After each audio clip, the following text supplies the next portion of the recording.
qui était il y a une année, hein, ça ne nous intéresse plus. Ça, c'est nouveau jeu aujourd'hui ou demain. Ça veut dire qu'il faut préparer le prochain jeu et tout ce qui est passé dans le passé, ça ne nous intéresse pas. Maintenant, on a gagné le premier match. Hein, c'était seulement un match. Mais il faut bien préparer le match de demain et ça va être assez dur, mais le but est clair. Nous allons essayer de faire tout pour nous qualifier. بالنسبه اللي حصل السنه اللي فاتت والنتيجه ممكن تاثر، فبيقول ده حاجه، ده الماضي، هو الماضي، دايما ما ببصش ورايا، ببص لقدام. احنا الجزء الاولاني في القاهره كسبنا 2-0. دلوقتي الماتش العوده احنا مركزين تماما وهنحاول نبدا نعمل افضل نتيجه ممكنه عشان نتاهل، واحنا مستعدين وداخلين في المباراه. Comme vous, moi je sais aussi, hein, tout le monde sait qu'on a perdu ici 5-0 il y a une année. Ça veut dire ça va être très difficile si on a un avantage ou pas, ça je ne sais pas. Et c'est aussi pas décisif que les autres personnes pensent. C'est un match avec deux équipes qui sont tous les deux très forts et ce sont des matchs très serrés. C'était aussi un match très serré en Égypte il y a une semaine. Et ça va être la même chose demain, alors c'est difficile à dire, mais il faut bien préparer le match et après on va voir quel résultat on va réaliser tous les deux équipes. سؤال بيقول موسيماني كان قال ان في افضليه لجنوب افريقيا عشان السنه اللي فاتت كان في 5-0 و2-0، دي بالنسبه للعوده مش هتبقى صعب تتعوض. انت ايه رايك يا ترى انت كمدرب للنادي الاهلي، شايف انت برضو عندك افضليه عليه؟ فرد قال انت طبعا عارف ان السنه اللي فاتت النتيجه كانت تقيله، كانت 5-0 هنا، فصعب تقول تتكهن بنتيجه المباراه او مين اللي هيتاهل. احنا عملنا اللي علينا في الجزء الاولاني وكسبنا 2-0، بس دي مش نتيجه مطمئنه. الماتش هيبقى ماتش قريب جدا وبالنسبه للفرقتين، والنتيجه الاولانيه بتاعت ماتش الذهاب دي مش حاسمه، لازم نستحق التاهل هنا في مباراه العوده في صن داونز. J'aimerais pas vous donner une explication. Hein. Vous avez déjà tout dit. Hein. Ce sont deux équipes qui sont tous les deux très forts. C'est 2-0 maintenant le premier match. C'est clair, c'est dangereux parce que Sundowns, ils ont déjà montré qu'ils sont capables de marquer plusieurs buts, de gagner des matchs à la maison. Surtout aussi dans la campagne Champions League, ils ont pas encore perdu un match.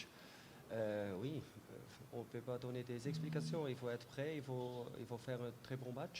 Et après les 90 minutes, on va voir le résultat et après tout le monde sait qu'est-ce qui se passe. بيقول له انت شايف ان 2-0 دي نتيجه كافيه انك تطمنك انك تتاهل للدور الجاي؟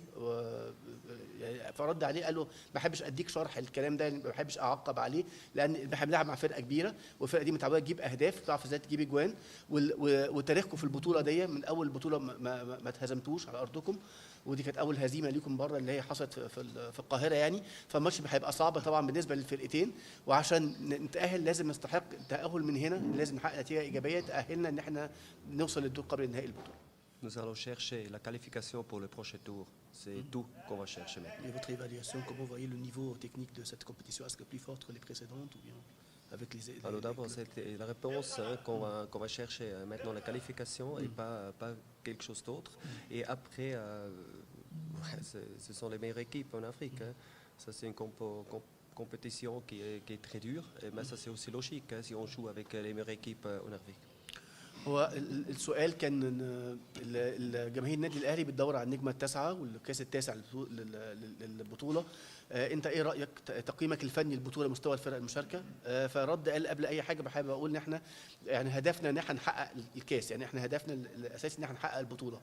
فاما بالنسبه للتقييم الفني او تقييمه للفرق الموجوده، قال طبعا البطوله دي بتجمع افضل، الدور ده فيه افضل 8 فرق، فاكيد المستوى قوي جدا، بس احنا هدفنا ان احنا حاطين عيننا على الكاس وعايزين نوصل للفاينل ونكسب البطوله ان شاء الله.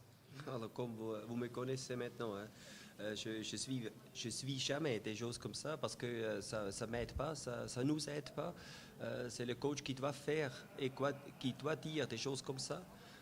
Parce que c'est aussi un jeu de donner la pression à l'autre équipe, mais ça ne m'intéresse pas du tout. Hein. Il faut jouer le match demain qui va être très très dur et tout le reste, ça ne m'intéresse pas.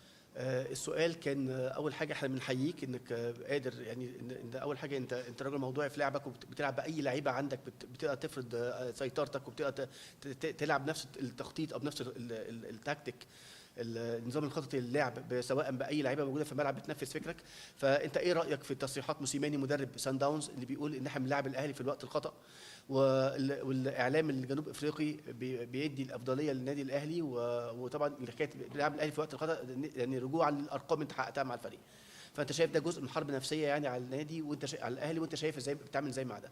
قال دلوقتي انتوا عارفيني كويس، انا بركزت في اللي بيتقال في الاعلام، انا مركز طبيعي جدا يتقال كده عشان يتحط ضغط علينا، احنا مركزين. وبكرر تاني ماتش بكره هيبقى ماتش صعب جدا، واللي عايزين نتاهل لازم نتاهل في الملعب، ما نسمعش ايه اللي بيتقال حوالينا. Non, c'est pas si chaud, hein. C'est 29 degrés. Là, on a déjà vécu des autres températures. Non, ça c'est pas une raison. On est bien habitué. On est arrivé, comme vous avez dit, un peu plus tôt, et ça pose pas des problèmes.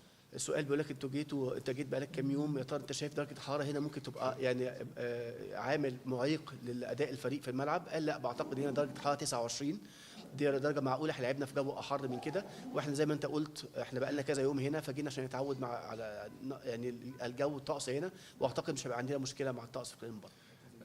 دور اللعيبه الكبيره مش من اللي موجودين هنا بس، بالعكس ده في موجودين في مصر طبعا كابتن حسام عاشور وكابتن شريف اكرامي، وفي لعيبه كتيره يعني ليها المحطوطين تحت المسؤوليه دي، واحنا بنشوف بيعملوا ايه وبيتصرفوا ازاي ونحاول نتعلم منهم. ودي حاجه حلوه للعيب الكوره ان هو لما يشوف الجمهور يلعب بحماس ويلعب، لان جمهور الاهلي دايما بيساعد وبيساند، فده بيديك الدافع انك تلعب ايا كان انت خايف من جواك. ده الخوف ده طبيعي، الخوف ده في الكوره ده طبيعي، انك تخاف تلعب كويس. فده بالنسبه لي انا يعني، فاعتقد اللعيبه كلها برضه هيبقوا كده.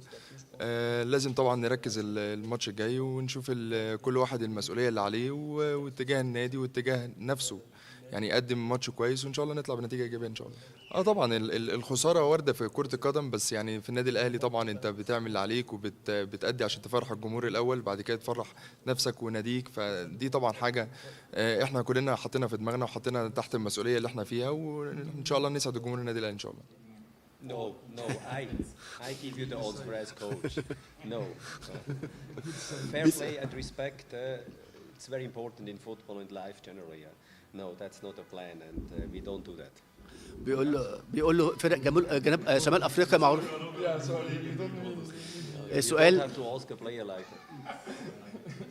السؤال دول شمال افريقيا متعوده تضيع وقت وتستهلك وقت عشان تطلع بالنتيجه اللي هي عايزاها. طيب انتم محضرين ده جزء من خطه الماتش؟ فرد عليه كوتش فايلر قال له لا طبعا ارفض ده تماما، والسؤال ده ما ينفعش يتسال للعيب من عندنا. احنا بنلعب بفير بلاي، بنلعب بروح رياضيه وبنحترم اللعب وما بنعملش ده خالص، ده مش جزء من سياستنا في المباراه.